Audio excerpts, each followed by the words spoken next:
Alright, so what we're going to talk about right now is how to name, naming polyatomic compounds. So we've looked at this before, a couple months ago, and a lot of people ask me, well, why the heck is this O and H in the parentheses? Wouldn't it be easier if it was just written O2 and H2? At that moment I said, hey, let's just, trust me, I swear it's right. Well, today I'm going to tell us why that is. It turns out that O and H together are what we call a polyatomic ion. And to break this word down, poly means more than one. Atomic is going to, mean atom. And ion is going to mean charged particle. And to say it in a funny order, a polyatomic ion is a charged particle made of more than one atom. So charged particle made of more than one atom. So when I'm looking at OH, we're going to draw it like this. We're going to draw an oxygen, we're going to draw a hydrogen, and then we're going to draw a dotted line around it saying, hey, this is one group. Okay, that's one thing. It's going to wind up having a -1 charge as well. What's important is the extra electron isn't just in the oxygen, it's not just in the hydrogen, it's really shared among the whole thing. So we can't say that just the oxygen has the charge. Really, the whole thing has that -1 charge. Now, the way you're going to find this is using the back of your periodic table. I've got a big list of different polyatomic cations, and I've got a big list of polyatomic anions. And you're going to have to get good at spotting these. If you see an HCO3, it's not hydrogen carbon oxide, it's bicarbonate. If you see ClO4, again, it's not chlorine oxide or chlorine tetraoxide or anything like that. Know that it already has a name. This is one single ion made of 5 atoms called perchlorate. So you'll get good at that with time, but let's get back to what we were looking at, which is this beryllium bonded to the hydroxide. Now, essentially, a polyatomic ion compound is just an ionic compound. So these are really just special ionic compounds. So you still are just going to say the cation and then the anion. The only thing that can be a little different is you never change a polyatomic's name.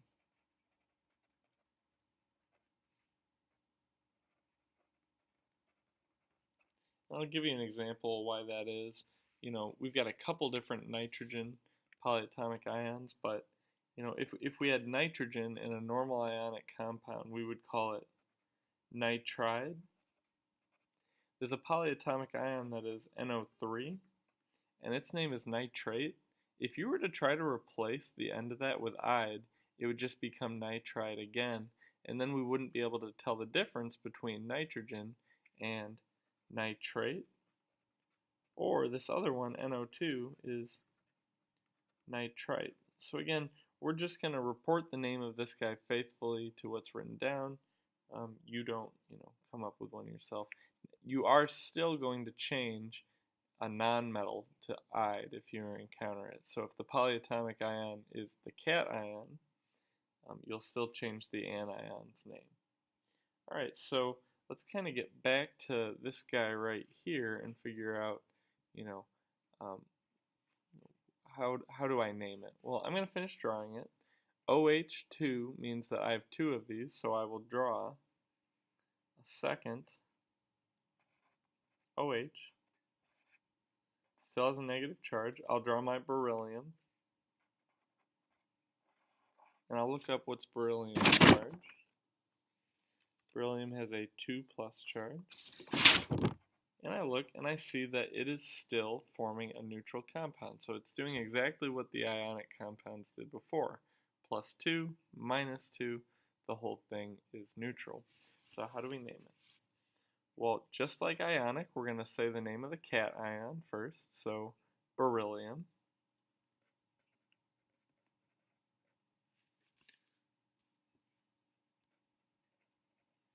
And then I'm going to say the name of the anion, hydroxide.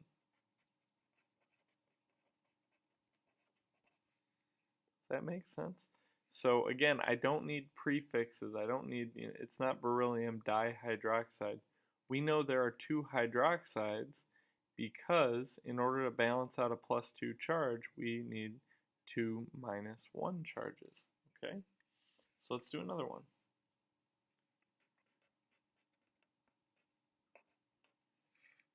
So when we look at this, again, it's going to take practice to know, does the N go with the H or does the H go with the Cl? Well, really the only way right now for us to do that is to take the time, look at our periodic table, get familiar with it, and see which one it is. So I check, does the N go with the H? Is there NH4 somewhere on here?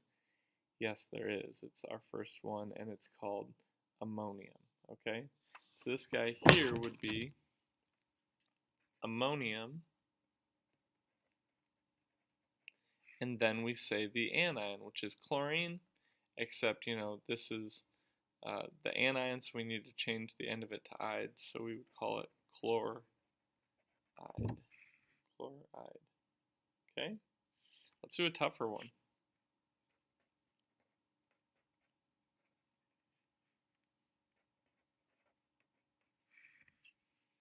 So we've got an iron here, and then we have an HPO4.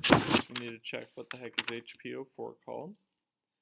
Find it here. It's dihydrogen. Oh, actually, HPO4 is monohydrogen phosphate, and it takes on a -4 charge. That's going to be important in a second. So when I go to name it, I say the metal. I say the, hydrogen phosphate, monohydrogen phosphate.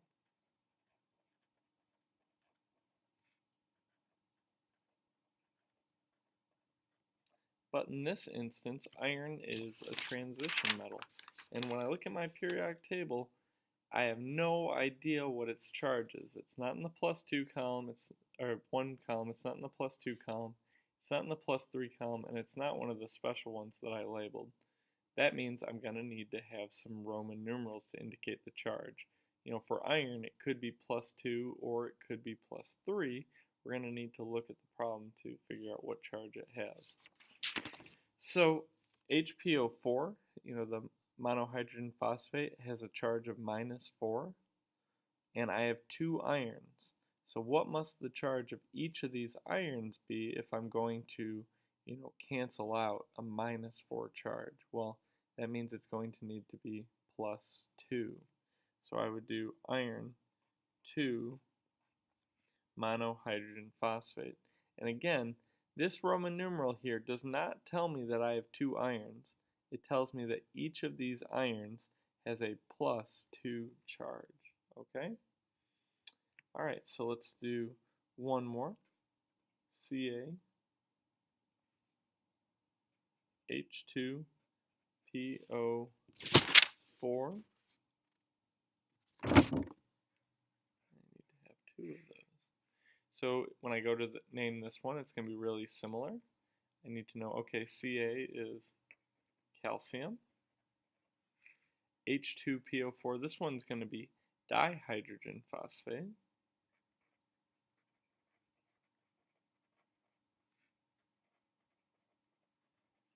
And then I got to ask myself, do I need Roman numerals? To do that, you need to look at the periodic table. I can see that calcium is in the +2 column, which means no, I do not need Roman numerals. Okay, so I'm done with that. I think going backwards on these is a little more challenging. Here's an example of one.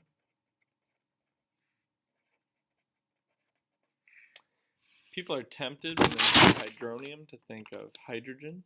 Well, hydronium is actually a polyatomic ion. So again, it's just going to take a little time with you getting familiar with the periodic table and familiar with our ion sheet. So I've got hydronium here. It's H3O plus.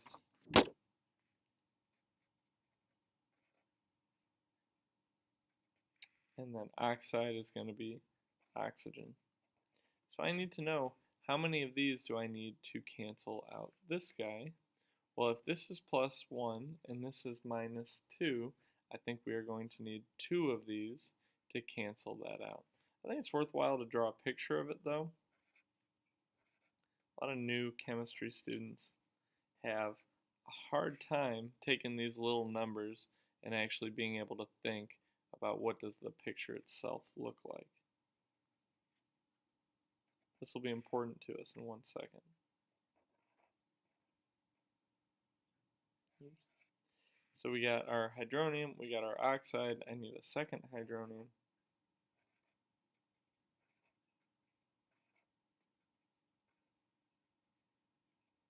And now the world's right. I got 2 positives to cancel out these 2 negatives. Now I could ask you a couple extra things about this. I could ask you how many atoms does this formula unit have? I could ask you how many ions does this formula unit have? For atoms, you count up the atoms. 1, 2, 3, 4, 5, 6, 7, 8, 9. For ions, it's a little trickier. I mean, I think a lot of people are tempted just to say 9 again. But remember, a polyatomic ion counts as 1 ion. So it's going to have 1, 2, 3 ions, okay? And then we also need to write the formula. 2 hydroniums, 1 oxygen. I'm going to put it in parentheses because I have more than one of it. I'm going to put a 2. This means I have 2 hydroniums for every 1 oxygen. Let's do the same for one more.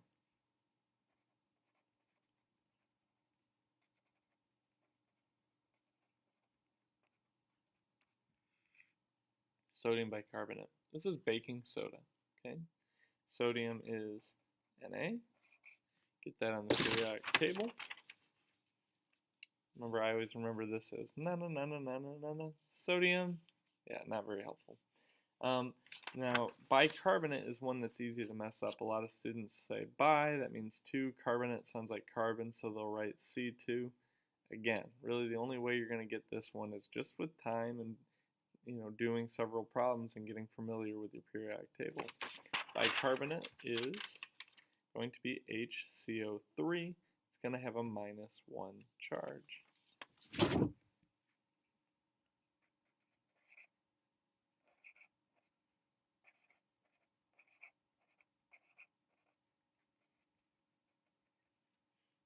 Okay, well, +1, -1. In this case, we're good as it is. How many atoms? 1, 2, 3, 4, 5, 6 atoms. How many ions? 1. This is just 1 ion, so 2. And we would call this, or we would write it as NaHCO3.